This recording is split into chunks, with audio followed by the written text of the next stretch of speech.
Hello everyone, my name is Teddy from IPMI MBA class of September 2023. Welcome to IPMI International Business School learning video. In this brief video, I will share my thoughts in a mind map about what we learned on the fascinating subject of corporate finance over the past 2 months in class, guided by our amazing facilitator, Professor Roy Sample. Throughout his lectures, Professor Sample has transformed complex subjects into accessible knowledge, making learning not just informative but enjoyable. He has created an environment where questions are encouraged and mistakes are okay, making our classroom not just a place of learning, but of intellectual exploration. To honor that, I'll try to make this summary video to be friendly and educational. I hope you learned something from this video and that you enjoyed it as much as I enjoyed making it. This topic will be split into 7 parts from the standpoints of a firm's management, financial management, capital budgeting, capital structures, fraud risk management, and dividend policy. Then, on the standpoint of investors, analysis of securities and portfolio theory. Now let's go with the first one. Financial management. We start this topic by definition of the financial management itself.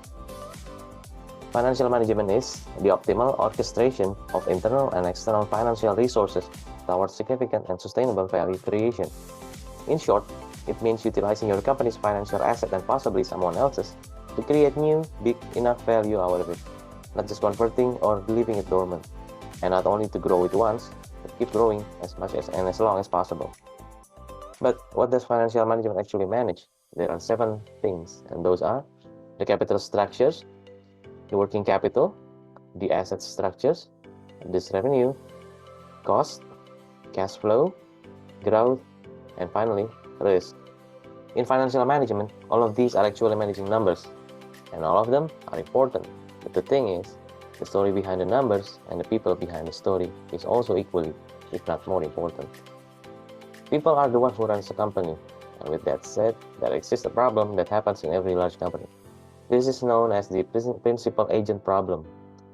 This catchy phrase actually means that the principal, who owns the company, will have different interests with the agent, the directors running the company. Both of them expect different things, and these expectations seldom align with each other, making a conflict of interest. So, what should we do to combat this? We could make the agent's bonus or compensation is based on the company's progress, or giving them stock options, making sure the principal and agent's wish are aligned. Also, adapting a good corporate governance as a culture will go a long way, not only for preventing these issues, but also bringing a sustainable value creation, which will be our last point in this topic. Talking about value creation, we would have to talk about the 4 cornerstones of the corporate finance, and they are the core of value principle, stated that value is driven by returns on invested capitals and cash flow growth. The conservation of value principle, stated that you can't make value by just rearranging the numbers, growth is mandatory. Expectation treadmill principle, stated that balancing both external and internal expectations are important, because the company is always expected to grow. Best owner principles stated that the business value depends on the owner's capability. Also in this topic, we also introduced to the 5 business essentials by Ram Charan, which is cash, margin, velocity, growth, and customer focus. Capital budgeting.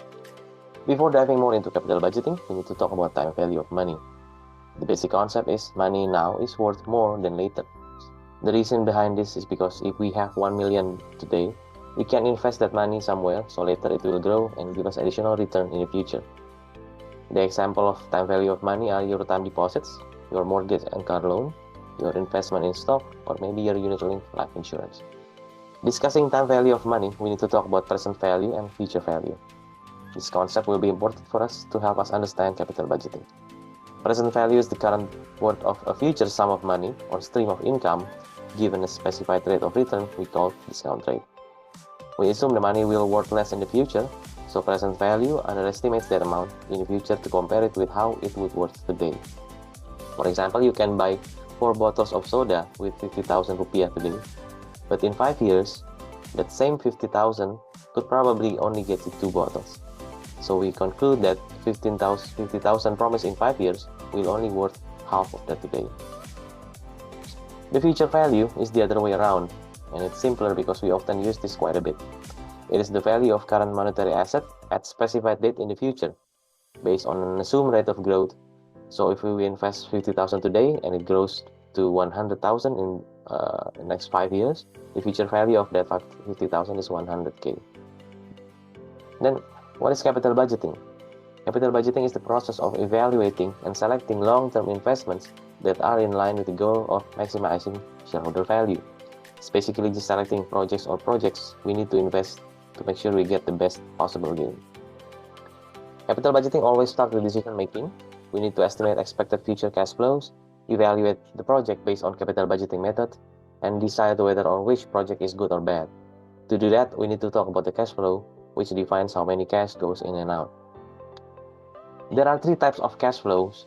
The first one is initial cash outlay, which basically is sum of money invested to start the project, maybe purchasing new machines, building, or other things. The second one is operating cash flow or periodic cash flow, which the money would earn minus the cost we would have to pay during the business operations. And lastly, the terminal cash flow, which is the cash flow we would earn or pay at the end of the project termination. This could come from selling the remaining assets or paying service to demolish a structure. Based on this, we could calculate how much a project is worth by using several methods. The first is called payback period. It's just telling us how. This method is the simplest to calculate, but does not factor in the time value of money as we discussed above, so it's not very precise for complex projects. The other method is using NPV, profitability index, and IRR. Now this tree has a benefit of considering time value of money and calculating specific rate of return. We can conclude that the NPV method is the better method to calculate if the project is worth investing. Capital structure. On another topic, we will discuss about capital structure. It refers how a company finances its operation and growth by using different sources of funds. Debt financing is where the company is funded by debt. You own the company, but you have to pay interest. While equity financing is inviting other people to own your company. You don't have to pay interest, but all the profits are shared with your other owners. The optimal capital structure will be determined by multiple factors, such as tax benefits and expected cost of financial distress. Trade-off theory mainly focuses how to finance more with debt to having more tax shield. Pecking order theory suggests the company prioritize their sources of financing based on the principle of least effort or pecking order, while Modigliani-Miller theory states that in the perfect market, a company value is unaffected by its capital structure, which is just for the theoretical benchmark than strategy. With all types of financing, from the investor point of view, there are 3 kinds of firms. All equity firms, which pay high tax, a balancedly levered firms, which pay less taxes than the all equity firms, and lastly, a high levered firms that has much higher debt than equity. While the latter pays less taxes, but the total value of the firm is lower due to the financial distress costs.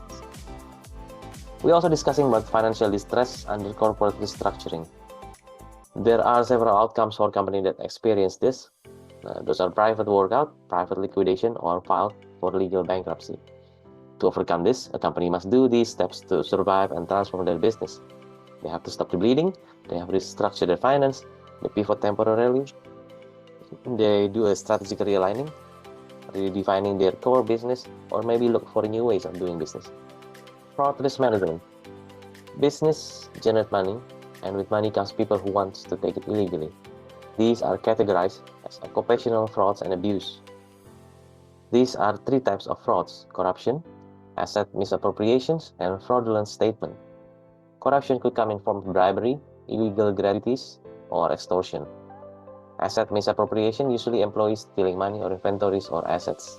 And fraudulent statements can be in form of financial reports or non-financial reports. A term called the fraud hexagon explains how the sources and reasoning behind fraud activities can come forward. Some reasons why people are committing frauds, probably because of huge personal debt, lifestyle beyond capacity, over speculation in get rich quick, gambling, perceived unfair treatment by the company, pressure from family or certain groups, alcohol or drug addiction, love affair within the same office. Some ways to prevent frauds would be to build employee ethics, write SOPs that have to be followed if fraud event is suspected, discovered, or identified. Train employees to increase alertness for fraud and how to prevent fraud, including financial control procedures, protective security, hardware and software, and create a whistleblower mechanism. Interestingly enough, whistleblowing or tipping is the top detection method for fraud mechanism.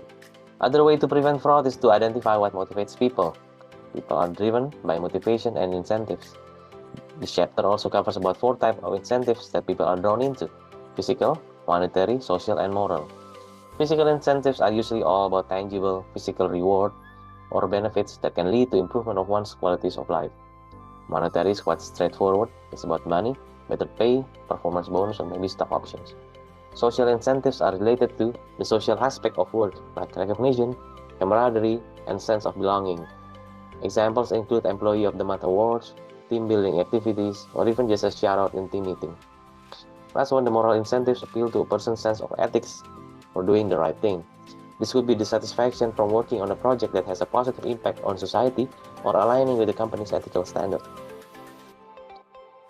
Financial shenanigans is also considered as fraudulent activities. This refers to tricky and sometimes dubious way of manipulating financial statements to make a company financial positions look better or worse than it actually is. The goal determines how the manipulation is done. There are 7 deadly shenanigans: recording revenue too soon, recording bogus revenue, boosting income with one-time gains, shifting current expenses to a later period, failing to disclose all liabilities, shifting current income to a later period, and shifting future expenses into a current period.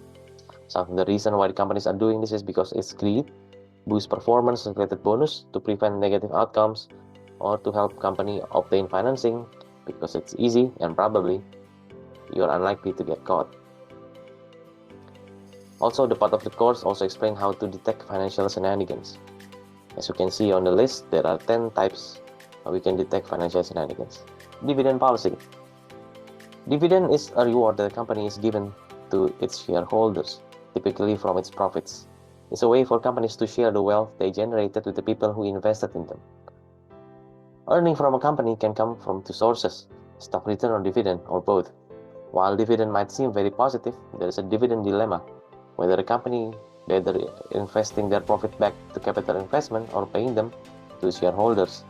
It is true that paying dividends will reward the investor, but in a sense, since capital gain decreases, this might also have negative impact to the share value.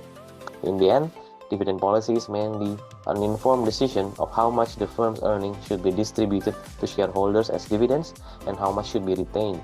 This decision must also factor in all things that affecting the policy. But why publicly listed company pay dividends at all? It's mainly because dividends are the factual reason that the company is profitable, since the money is there, not just cookbook.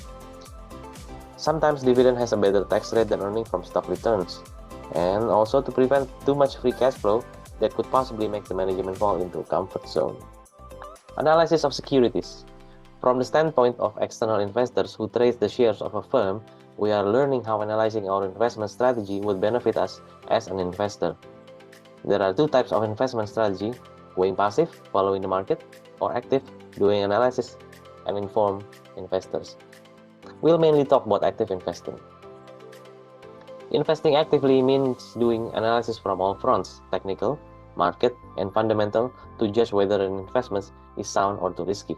Fundamental analysis can be seen from the quantitative and qualitative factors. By having an analysis framework, we can try to comprehend more about how the firm works and how it would affect their prices in the future. This can be achieved using fundamentals analysis and intrinsic value of a share compared to the current market price, for example, using a discounted cash flow. To have that, we need to analyze the firm's financial statement, especially from profitability, using the return of asset and return on equity, liquidity, its current ratio and quick ratio, activity from its total asset turnover and total fixed asset turnover, its leverage, debt to asset ratio and debt to equity ratio, market ratio, dividend yield, price earning ratio, and market to book value to determine whether the company is healthy or not healthy. This can be extrapolated from the ratio. For example, looking at its natural level, for example, a current ratio bigger than 1, the quality of the numbers, current ratio to quick ratio, its historical trend, is it getting better or worse for each quarters, industry benchmark, whether it is above or below average, and the decomposition using a DuPont analysis. Portfolio theory. Finally, we are building our investment portfolio, because making a portfolio will diversify our investments, spreading our eggs in multiple baskets, potentially securing our investment. Remember, we are looking for potential future returns by analyzing actual historical return. The modern portfolio theory was developed by Harry Markowitz around 1950. Consisted of these points.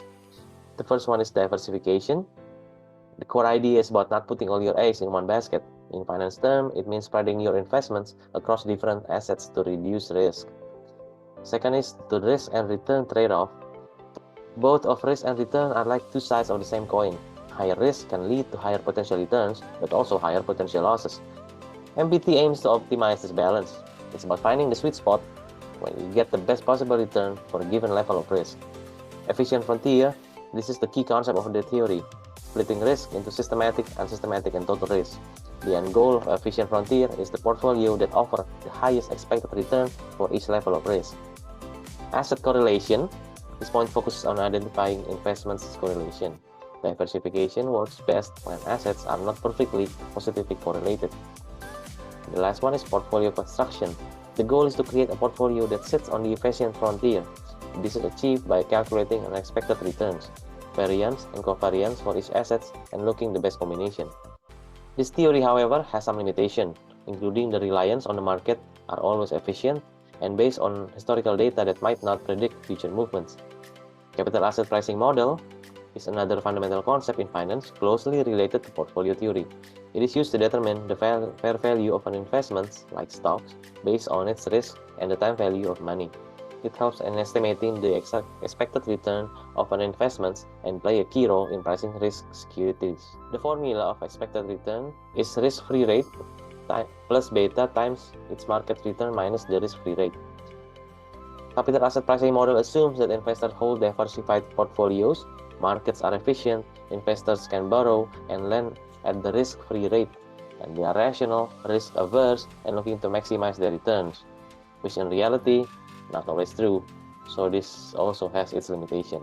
Capital asset pricing model was developed by William F. Sharpe, an American economist from Stanford University Graduate School of Business and the winner of 1990 Nobel Memorial Prize in Economic Sciences. There you have it, a simple mind map of a corporate finance class from IPMI International Business School. Though I barely covers a lot, I hope this short video gives you inspiration to learn more about the topic and enjoy the process of learning.